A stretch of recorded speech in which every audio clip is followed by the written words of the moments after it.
Hi, Gary here. There's a book came out in 1961 and a movie in 1970 called Catch-22. You're probably familiar with it. In fact, Art Garfunkel played a pilot in this movie.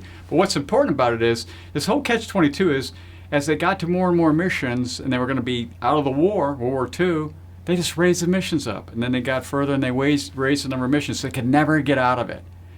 This always comes to mind when I think about people accumulating debt. And in particular, bad debt. Credit card debt.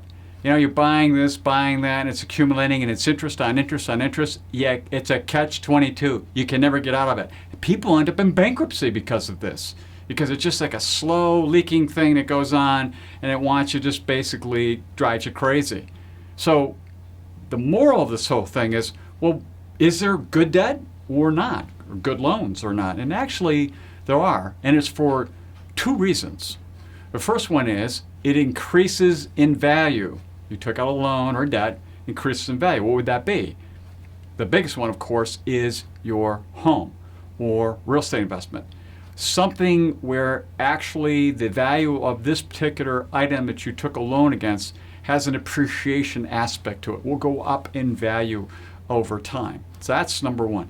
Number two, it increases your value. So this would be in the case of education. Could be formal, could be informal. And people do both of these. Formally, they go out and get master's degrees or PhDs, or they get their first associate's degree or some technical degree.